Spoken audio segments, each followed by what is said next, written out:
vient du Kenya, et le modérateur Alexandre Mirles, qui a envoyé pour l'IA et les nouvelles technologies, sommet Afrique-France de Nairobi, du ministère de l'Europe et des Affaires étrangères. Voilà.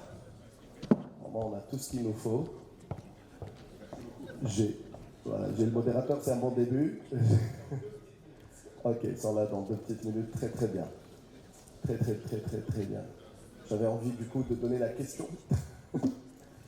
Mais je pense que voilà, ils sont en train de le faire ensemble. Excellent, excellent. On laisse le public respirer 2 minutes après une longue journée. Mais on ne veut pas qu'ils partent aussi, il faut qu'on les retienne. Ah non, restez non, non. avec nous. On vous promet, vous ne regretterez pas cette demi-heure.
Alors je voudrais d'abord remercier infiniment le public qui est encore là après ces 2 jours marathon. Ça nous fait très plaisir. C'est le dernier panel de ces 2 journées qui ont été très intenses. On va, avec mes co-intervenants, on va s'efforcer de le rendre dynamique, interactif, amusant pour finir en beauté ces 2 belles journées sur l'intelligence artificielle. Je suis Alexandre Mirles, je suis diplomate français, ancien conseiller du président de la République. Je m'occupe des partenariats technologiques et IA entre la France et l'Afrique. Et j'ai la joie pour cette discussion d'être rejoint sur scène par 3 intervenantes et intervenants qui incarnent en fait un peu le meilleur de ce qui se fait autour de l'intelligence artificielle entre l'Afrique et la Méditerranée. Donc c'est parfait pour cette clôture qui apporte aussi 3 perspectives différentes. Dans l'ordre, Alexia, qui après une carrière dans le privé, dans la banque, a fait ce choix de rejoindre son pays d'origine, la Côte d'Ivoire, et qui est une des têtes pensantes de la stratégie nationale IA ivoirienne. Elle va nous en dire un mot dans une seconde. À côté, encore à gauche, Charlotte, qui a vécu dans plusieurs pays africains, a créé et dirigé une start-up de reconnaissance faciale et d'IA dont elle va nous parler, qui maintenant travaille pour une des pépites, peut-être l'une des startups les plus prometteuses en Afrique sur l'IA, Amini, on en parlera très vite. Et puis Yaya qui va apporter une perspective complémentaire, celle de l'éducation, qui est le fondateur de GoMyCode, que sûrement certains d'entre vous connaissent, qui a l'ambition de former par l'IA et avec l'IA des milliers d'Africains, peut-être demain des dizaines de milliers à ces technologies. On n'a qu'une demi-heure, je commence très vite et je me tourne vers vous, Alexia. Vous avez contribué très fortement à cette stratégie nationale IA ivoirienne. La Côte d'Ivoire, c'est un bon cas d'école, c'est une des économies africaines les plus dynamiques. Quels sont, à votre avis, les atouts d'un pays comme la Côte d'Ivoire pour s'emparer, pour prendre ce tournant technologique de l'IA? Qu'est-ce que ça peut apporter sur le plan économique, social? Quels sont les défis? Et quelles priorités vous avez formulées dans cette stratégie pour y répondre? Ça mériterait 1 heure, mais en 3 minutes. Merci beaucoup. Alors, déjà, les avantages, c'est qu'on a la Côte d'Ivoire a une population qui est très jeune. Donc, on a 75% de la population qui a moins de 30 ans. Donc, il faut innover. Donc, on a décidé de faire une stratégie nationale de l'IA et RGPD. Et donc, nous avons pris selon le PND, le Programme national de développement, 3 secteurs prioritaires pour nous. Donc, qui sont l'éducation, les services publics et l'agriculture. Donc, il faut savoir qu'en Côte d'Ivoire, l'agriculture emploie plus de 40% de la population. Donc, avec l'IA, maintenant, on a le premier cas d'usage, c'est de voir comment, avec les filières cacao, cajou, on peut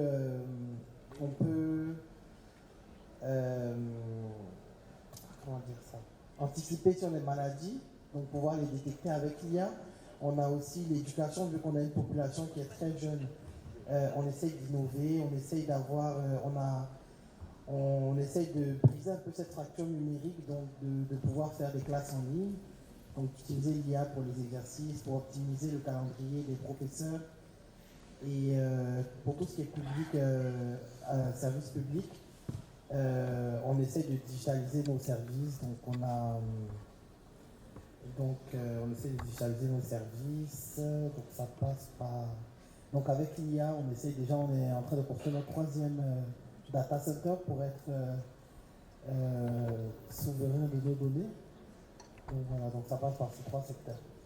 Et si je peux vous demander aussi, donc ça, on voit les objectifs, on voit les secteurs où l'IA peut créer le plus d'espoir.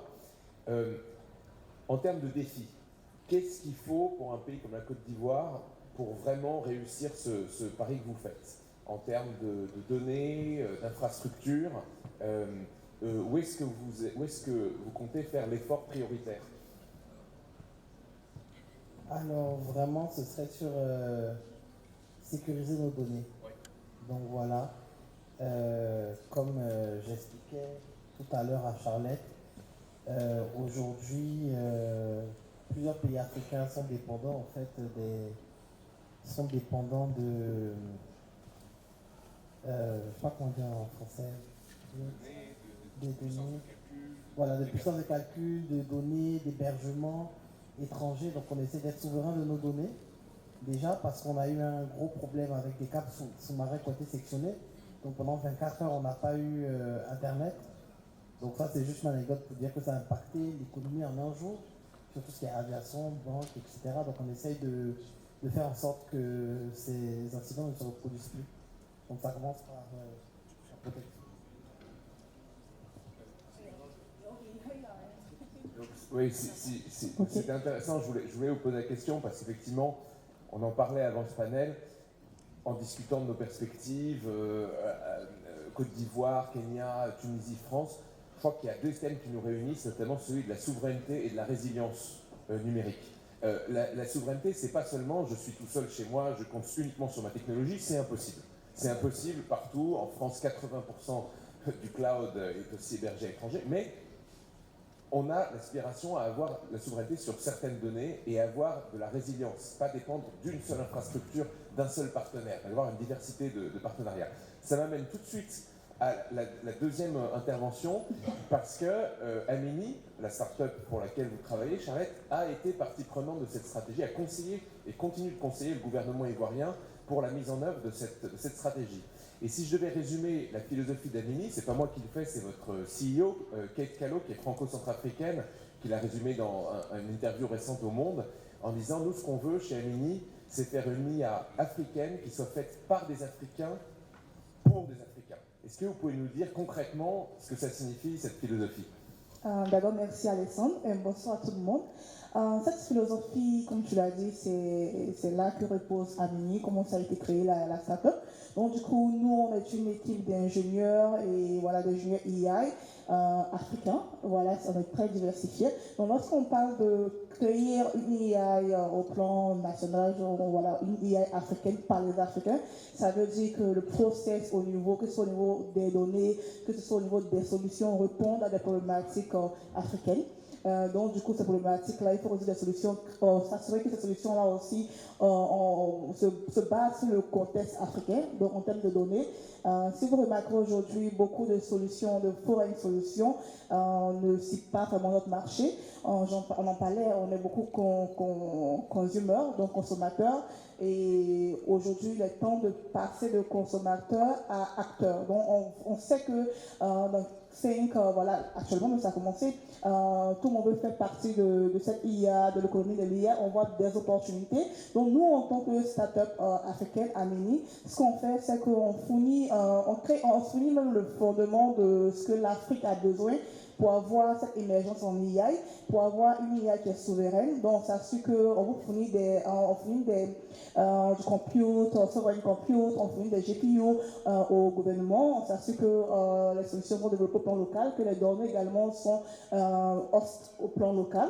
Donc, on a vraiment cette position-là en termes d'infrastructure où on supporte les nations africaines. On comprend le marché africain, comme je l'ai dit, on est des ingénieurs en Afrique, donc on comprend. On n'a pas besoin totalement que tout repose sur tout ce qui est forain, parce qu'il y a des talents au plan local ici. Donc ces talents-là existent, on est là. On peut développer des solutions, on a juste besoin peut-être d'amener cette infrastructure et puis créer. Donc c'est une question de collaboration aussi avec les acteurs qui sont basés à l'extérieur. Donc comme tu l'as dit, quand on parle de souveraineté, c'est vrai, c'est une vision. Parce qu'aujourd'hui, on ne peut pas dire demain, on passe directement à tout ce qui est souveraineté. Non, on ne peut pas. Il y a des problèmes à ce niveau, le challenge infrastructure, tout. Donc, on va résoudre ces problématiques-là. Et nous, à Amini, on essaie de se baser sur des partenariats. Voilà, et puis créer cette architecture au plan local où chaque pays africain peut se dire, bon, avec confidence que vraiment je crée un écosystème qui est favorable à l'émergence de solutions IA, où j'ai le contrôle sur, disons, le data flow au sein de mon pays, où j'ai également le contrôle au niveau de tout ce qui est politique IA, que ce soit stratégie. Ces stratégies-là sont définies en fonction des besoins du marché. Donc, en fonction de ces besoins, on peut aussi parler de régulation, de données et tout. Donc, c'est ce qu'on essaie de faire. Voilà, donc nous, ce qu'on fournit, c'est 3 points. Tout ce qui est infrastructure, aussi au niveau des capacités de logique, donc les compétences, et puis la dernière partie, c'est au niveau des données. Voilà. Donc, vous fournissez, en fait, en quelque sorte, une IA sur mesure. Voilà. Une IA sur mesure au gouvernement avec lequel vous travaillez. Exactement. Parce que l'une des choses, c'est que ce qu'on s'est rendu compte, les challenges qu'on rencontre en Côte d'Ivoire sont les mêmes challenges qu'on rencontre au Ghana, souvent même au Tunisie également. Donc, mais ce qui va faire la différence, c'est que tu fais les audits, on n'est pas au même niveau. Donc, il faut faire un audit de marché, comprendre ce qui est là en termes de solutions, en termes de start-up, ce qui est là en termes d'infrastructure, et pour pouvoir voir comment on peut définir en fonction du budget aussi de chaque gouvernement, définir une architecture qui va répondre à ces besoins-là. Et puis après, voilà, il y a des stratégies au niveau des solutions qu'on ne peut adopter, voilà, donc c'est ça. Donc en quelque sorte, on aurait des IA généralistes un peu à taille unique, Exactement. Et puis on aurait l'IA d'Amini et puis d'autres acteurs africains. Exactement. Parce qu'elle comprend les réalités, parce qu'aussi, vous ne l'avez pas dit, mais votre parcours, il est assez typique des ingénieurs de chez Amini. Vous êtes passé de la Côte d'Ivoire au Ghana et maintenant au Kenya. Mais je crois que la plupart des ingénieurs d'Amini sont soit africains, soit viennent de pays du Sud. Exactement. Donc, comme on les au départ, Amini, la vision c'est simple, développer des solutions pour le marché du sud global, parce qu'en Afrique, même dans ces pays d'Asie, vous allez voir que ce sont les mêmes challenges qu'on rencontre. Donc, nous, on prend des locaux, voilà, des personnes qui maîtrisent le marché et qui ont la compétence, que ce soit des compétences qui ont été acquises au plan à l'extérieur du pays, mais qui sont prêts à revenir travailler au sein du continent, au sein aussi de ces marchés au niveau du global sud. Et on est un peu spread across dans différents pays. Hein. On a des ingénieurs au Brésil, au Kenya, un peu partout. Donc on travaille ensemble. On est même, ce qu'on aime dire, c'est qu'on ne travaille pas, on ne commence pas du début, c'est pas from scratch. Parce qu'on a des compétences. Par exemple, tu as bien signifié que moi j'ai ma grande aussi en tant que fondeur. Donc j'ai rencontré ces challenges qu'aujourd'hui je suis en train de résoudre. Parce que quand j'ai commencé, moi j'avais une start-up, on était sur la connaissance faciale, mais on a rencontré ces challenges d'infrastructure. Aujourd'hui, avec Amini, c'est un challenge où je me positionne, où je résous même ces challenges que je rencontre auparavant. Donc c'est le fondement même de ce que nous on a besoin en Afrique pour pouvoir émerger. Donc aujourd'hui, ce que nous on construit à Muni, c'est ce que moi, hier, en tant que startup, en tant que fondeur, j'aurais eu besoin pour pouvoir vraiment réussir ma startup. Donc ce qui a freiné cet élan-là, aujourd'hui je résous ça. Et je crée un écosystème favorable pour tous ces jeunes startupeurs, ces jeunes innovateurs, ingénieurs qui ont la compétence, qui ont la vision et qui ont besoin de ressources vraiment pour contribuer au plan national, au plan continental aussi africain. Et merci de le dire parce que je trouve qu'on commence à voir dans vos deux interventions les ingrédients qu'il y a qui sont sur la table pour que l'Afrique, la Méditerranée puissent maximiser cette révolution technologique. Il y a la volonté politique, il y a une stratégie qui met l'accent sur des domaines spécifiques, des problèmes spécifiques à l'Afrique, et puis il y a des acteurs privés qui sont prêts à y répondre et qui commencent à atteindre une taille critique pour aller déployer des solutions d'IA adaptées au contexte africain. Évidemment, et vous l'avez cité toutes les deux, l'un des aspects essentiels pour que ce plan fonctionne, c'est la formation. Vous avez besoin de professionnels qualifiés. Quand vous voulez déployer l'IA en Côte d'Ivoire dans les services publics, ça suppose aussi un effort de formation. Yaya, vous êtes à la tête d'un des leaders de la formation à la fois en IA et par l'IA. Est-ce que vous pouvez nous expliquer, et après un parcours lui aussi très international, vous avez passé 7 ans aux États-Unis, qu'est-ce qui a fait que vous avez identifié cette opportunité de revenir dans votre pays d'origine, à Tunisie, pour développer cette école et quels sont vos principes, votre philosophie, quelle est votre philosophie pédagogique pour former cette nouvelle génération de professionnels de l'IA dont la Méditerranée et l'Afrique ont besoin? All right, thank you so much. There's a lot of things there in the question to approach, but let's start with the first thing, which is basically, I started building products at the age of 12, actually, at the age of 13. At 15, I got hired by a company to build games. Eventually ended up spending a lot of time in Silicon Valley. And that's where I understood that with technology, actually, you can go really far away. And learning technologies and learning computer science could get you really anywhere, actually. And that's also where I understood that there is a gap happening between ecosystems like Palo Alto, like London, like big tech ecosystems, and in our cities and in our countries. And that's where I decided basically to build a school with the spirit of Silicon Valley in Tunis, where anyone can really access relevant quality education on digital skills. Because if you provide, and that's really the mission of GoMyCo today, which is we provide quality, relevant education for young people in our countries. Because we really believe when young people access the right ecosystem, the right set of skills, they can operate as a global players and they can contribute to this global economy. We have a lot of students today based in Dakar, based in Paris, based in Tunis, based in Casablanca, in Nairobi, and working with open source software, working with companies in Asia, in Europe, everywhere in the world, and we think that opportunities are distributed. And thanks to technology, it will be even more distributed. Opportunities will be everywhere.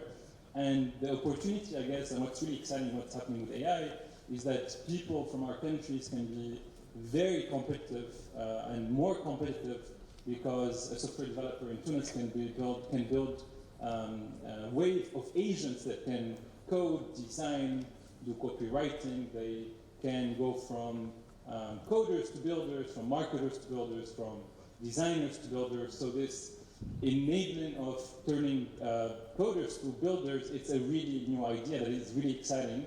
So recently we started teaching people about how to build agents. So basically to start, the first thing, which is we approach curriculum and content at GoMyCo into two things. There's jobs that are getting disrupted with AI. So we're going from teaching people about certain framework on technologies to teaching them about AI tools. So for example, in the design course, 30% of that course now covers AI tools in design. If we're teaching you about how to build a website, 30-40% of that course is really around AI tools that can help you build with AI. And talking to a lot of recruiters will tend to prioritize people that know how to use AI tools and understand AI tools more than people that actually are not using AI tools. So there is a systemic shift of going from teaching people about technologies to going to teaching people about AI tools. So us as a company, we're transitioning from a coding design school to an AI first school. So that's really the first thing.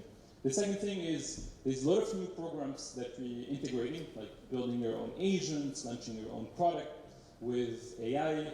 Today, one coder can own the full product building blocks from coding to design to copywriting to go-to-market.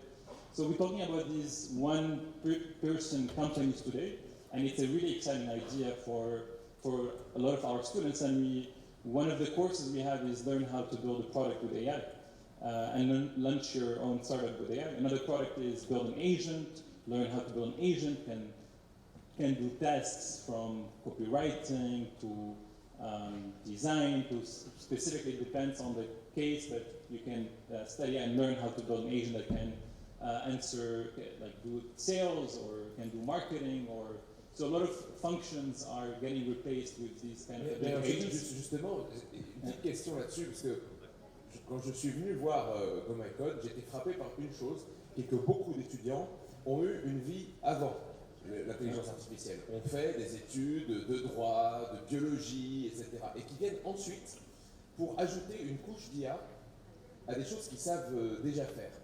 Est-ce que ça vous paraît représentatif? Est-ce que vous avez l'impression qu'il y a un changement culturel aussi en Tunisie, mais dans d'autres pays où Go My Code est présent? On sait que longtemps, les bons métiers, c'était devenir médecin, c'était devenir avocat.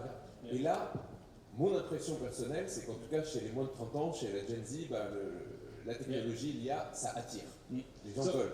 Yes, and I think it's, so basically there are two types of companies. There's AI-first companies and AI-enabled companies.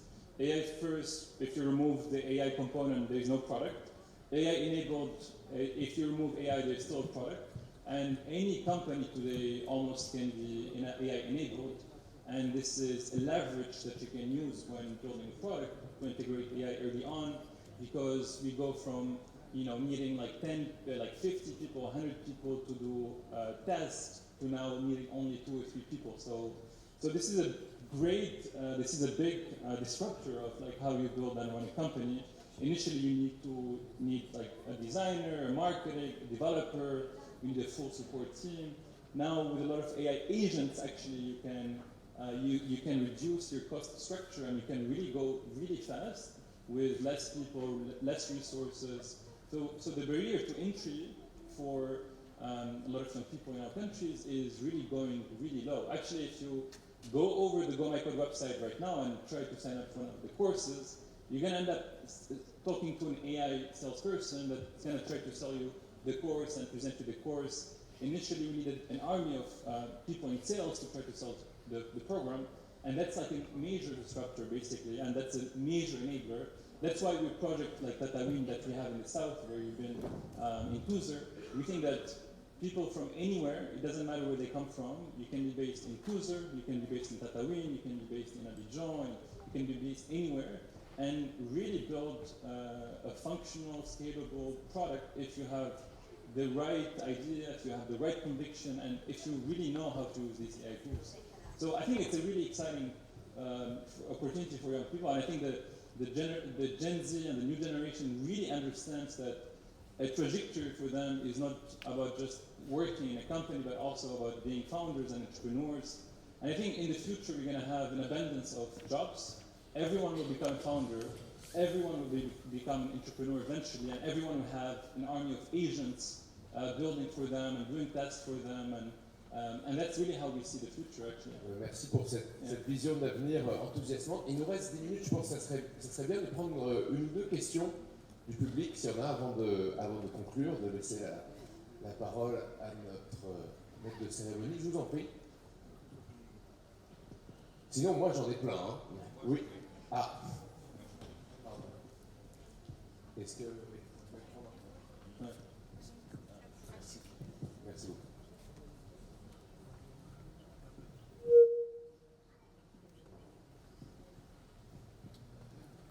Ma question à toi, Alexandre.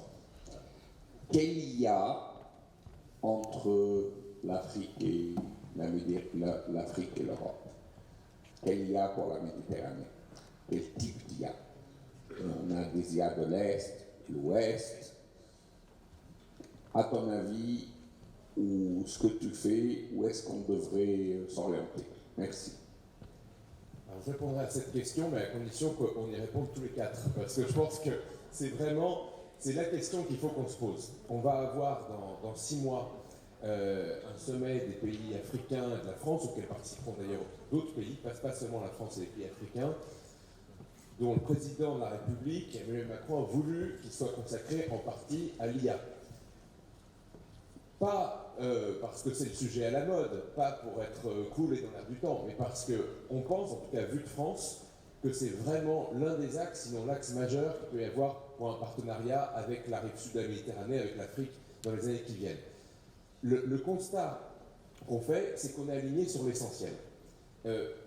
On a les mêmes besoins en France, en Tunisie, en Afrique subsaharienne, de former massivement notre population, d'accélérer le déploiement de l'IA dans nos services publics, dans notre système éducatif, dans la santé, de le faire d'une manière qui soit consensuelle, qui ne soit pas seulement imposée d'en haut, mais qui rende des services aux gens et qui soit acceptée. On ne fera pas l'IA contre les gens, et moi je viens d'un pays, la France, qui a un esprit très critique, et où très longtemps les enquêtes d'opinion ont montré qu'on était une des populations les plus sceptiques envers l'IA. Donc c'est une IA qui soit utile, qui serve, qui change la vie.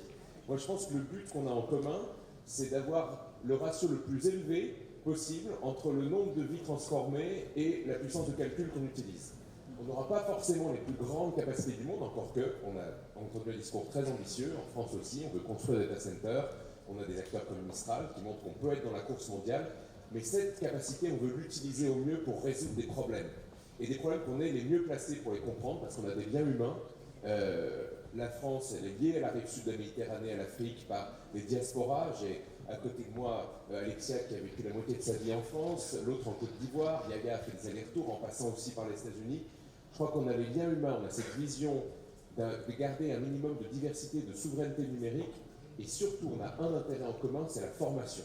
À mon avis, c'est là, et je pense que vos parcours en témoignent, c'est là qu'on peut, en unissant nos forces, en mettant les meilleures institutions de recherche et de formation françaises, en les invitant à se projeter sur la rive sud de la Méditerranée en Afrique, et contribuer à créer ensemble des fabriques d'intelligence qui vont faire advenir cette IA utile dont on rêve tous. Ça, c'est ma vision, et j'aimerais beaucoup entendre les panélistes à titre de conclusion. Quelles seraient vos attentes, y compris pour une réunion comme celle de Nairobi? Quel serait le message que vous pourriez passer aux participants qui seront là pour créer ce corridor technologique entre la France, l'Europe, la Méditerranée et l'Afrique? There's some concrete examples that I can talk about and share in our case. For example, as a company that trains people about AI and uses AI to train people. Again, the mission of Go My Code is to make education affordable, accessible, and the key to do so is really to have very efficient teachers and well-trained teachers. When I say efficient in terms of cost, time, and when you look at the teacher function today, teachers spend their time on content creation, grading, answering students, providing support. A lot of these tasks are already automated with AI. And today, for example, at Go My Code, over 10,000 projects are being graded on a monthly basis with AI. And that's a major, that's a lot of time gained for teachers. And we liberate the teacher's time, and so students can spend more time with their students. This is a small example, but we use AI, and this runs on compute, and this is costing us money and resources. So the first thing is, how can we have a very first efficient cost of compute?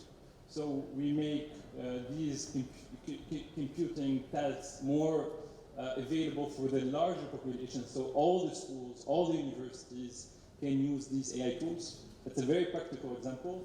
And two, how can we make these models that are built in Palo Alto, in China? Thanks to Mistral, we have a model that is more closer to the Mediterranean and closer to our countries. How can we make these models more adjust and local, basically, from a language standpoint? We need offline models, we spoke about this. We need models that are cost efficient, that can adapt to our markets. So the second thing is really around adapting and localizing an AI model that is more adapted to the continent, that is more adapted to education. And that's a really thing that I'll be very excited to work on with Mistral and make this happen. I mean, this is a really concrete example, but there's a lot of other examples that you can share. On vient peut-être d'assister au début du projet Mistral Afrique ou Mistral Tunisie. Charlotte, sur cette question, quand vous pensez depuis Nairobi, depuis le Ghana, depuis la Côte d'Ivoire, comment est-ce qu'on pourrait travailler avec l'Europe? Sur quel sujet? Quelles seraient vos attentes? Ok, moi je vais parler du point de vue start-up. Voilà, donc parce que nous, aujourd'hui, nous sommes à une période très sensible parce que celui qui possède le compute, l'infrastructure, un peu gouverne, il y a cette puissance, non pas de power. Voilà. Donc aujourd'hui, ce que beaucoup de pays africains sont en train de révéler, c'est le côté indépendance, donc gouvernance et puis souveraineté, souveraine. Donc c'est l'IA souveraine, donc du coup la meilleure manière de collaborer entre pays africains et pays européens, notamment la France, c'est de pouvoir avoir un co-développement, c'est-à-dire un partenariat gagnant-gagnant. Aujourd'hui, nous, ce qu'on recherche, on ne veut pas vraiment un partenariat où peut-être nos données sont en process à l'extérieur. Donc il faut un partenariat où on a cette capacité-là de pouvoir avoir les ressources disponibles pour processer ces données au plan local. Il faut aussi le volet infrastructure, comme on va créer au niveau du compute, au niveau des compétences également, c'est très important. Dans le terme des compétences, comment aussi essayer de retenir nos talents, parce qu'on a beaucoup de jeunes Africains très talentueux. Si vous partez au Bénin, vous allez voir des ingénieurs qui sont de retour au pays, qui sont en train de faire des merveilles au Bénin. En Nairobi, on a beaucoup d'ingénieurs également. Donc, comment aussi trouver une stratégie où la formation, c'est quand même peut-être envoyer des ingénieurs de l'autre côté, envoyer des ingénieurs ici pour apprendre des marchés. Et puis, ça serait que les solutions qui sont développées, même les solutions qui sont au plan dans les pays africains aussi, sont représentatives de ce marché-là. Parce que pendant longtemps, on a été positionné comme consommateur, on a consommé des produits, on a été des cobayes pour tester des produits. Aujourd'hui, l'Afrique, les pays africains sont en train de dire non. Voilà, on a des jeunes talentueux dans les entreprises, on travaille avec ces entreprises-là. Donc déjà, essayer de ramener cette collaboration avec les start-upers, entre start-upers. On a parlé de Mistral, pourquoi pas avec Mistral, Amini, et puis Goldman Code, et trouver une stratégie où on travaille ensemble. On voit, on co-développe ensemble et puis on monte ensemble. Voilà. Donc c'est ce que je vois pour une meilleure collaboration entre la France et puis les pays africains. Ça donne envie, et quand vous dites gagnant-gagnant, je trouve qu'il faut se souvenir que quand même, parmi les innovations technologiques les plus impressionnantes adoptées en masse ces 15 dernières années, il y a eu l'argent mobile, inventé en Afrique, encore beaucoup plus utilisé aujourd'hui en Afrique qu'en Europe. Exactement. Moi, j'espère que l'avenir nous donnera raison, mais je pense que dans les 5 ans qui viennent, c'est en Afrique et sur la rive sud de la Méditerranée qu'on va voir émerger des usages qui n'existent pas pour l'instant. On va se dire, ah bah voilà, c'est à ça que ça servait. Et on ne sait pas encore lesquels. Et s'ils peuvent être co-développés en partie avec des équipes des deux côtés, ça serait effectivement un beau succès. Exactement, je vais ajouter quelque chose et je suis totalement d'accord. Aujourd'hui, avec l'exemple de tout ce qui est mobile money, on a vu un grand succès parce que c'est des solutions qui répondent vraiment à des besoins du marché africain et ça marche, n'est-ce pas? Donc aujourd'hui, il y a aussi un gap au niveau de la recherche. On parle de IA aujourd'hui parce qu'il y a un investissement dans la recherche et c'est ce qui manque aussi aux pays africains. Donc on doit aussi avoir une collaboration ce temps-là pour accompagner les chercheurs africains, les universités qui sont là, ou pas en Côte d'Ivoire, avec nos chercheurs là, ils se limitent à la théorie, mais ils ont fait des recherches, comment les pousser, les aider, parce que si on veut continuer à innover dans le monde de la science et technologie, il faut aussi faire des recherches, donc investir. Donc trouver aussi un point de co-recherche, ça se dit, voilà, où on fait des recherches ensemble et puis on essaie de déployer ces solutions qui vont émerger de ces recherches-là. C'est très clair, et c'est reçu 5 sur 5. Est-ce que vous vous reconnaissez dans cette vision, Alexia? Totalement. Totalement. Je pense qu'ils ont tout dit et que voilà, l'Afrique doit être souveraine de ses données. On doit avoir une sorte de collaboration qui soit gagnant-gagnante. Parce que, comme on discutait tout à l'heure, certains pays de la Méditerranée et la plupart des pays africains ont les mêmes problématiques, donc on peut travailler ensemble pour pouvoir les résoudre ensemble. Parce que, comme on dit, je pense que c'est gagnant-gagnant aujourd'hui en Afrique. On a une population qui est jeune, donc je pense que c'est en travaillant ensemble qu'on pourra briser ce gap. Je crois qu'on a du pain sur la planche d'ici le prochain forum Méditerranée d'IA, d'ici le sommet de Nairobi. Je voudrais qu'on applaudisse nos intervenants pour ces derniers panels de la journée. Et comme promis, et avec 3 minutes d'avance, je rends l'antenne. Merci. Merci beaucoup.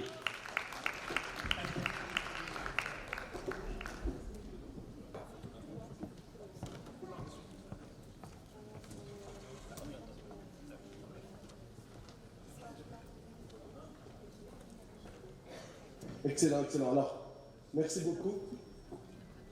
Voilà, ça c'est pour la photo de souvenir. C'est vrai, en plus, on aurait dû prendre des photos de tous les panels. Et alors, avant la séance de clôture, d'ailleurs, moi j'aimerais bien, j'étais juste à l'extérieur il y a quelques instants, il y a pas mal de monde qui sont en train de networker et tout. Moi j'aimerais bien que quelqu'un puisse leur dire, il y a something interesting is happening, comme à chaque panel d'ailleurs, comme à chaque séance. Bravo encore une fois, je profite pour Alexandre Mianès, vraiment bravo Alexandre pour la modération et pour l'ensemble de l'œuvre. Voilà. Il a quitté le panel, il est plus concentré sur. J'attends que tout ça puisse. Que le stage puisse se libérer. Alors je vous dis, pour les résultats du hackathon, ça sera tout à l'heure dans la séance de clôture. J'aurai un petit fireside chat avec l'ancien ministre d'éthique, M. Norman Ferry, et il y aura également un petit échange avec son excellence en service de France, Madame Guéguin qui est là, qui arrive dans quelques instants, et Madame Oletoki également, qui doit être quelque part ici, qui est conseillère du ministre d'éthique. Mais avant cela, je vais céder la place pour 20 minutes, on va dire, et ensuite je vais essayer si vous permettez qu'on s'en faire l'idée maintenant, ce que j'essaie de lui dire pour ceux qui l'ont vu, c'est qu'il de 30 minutes, je dis, si vous faites 20 minutes, moi j'aimerais bien, j'ai 2-3 questions à vous poser en 10 minutes, voilà, donc je pense qu'il est d'accord.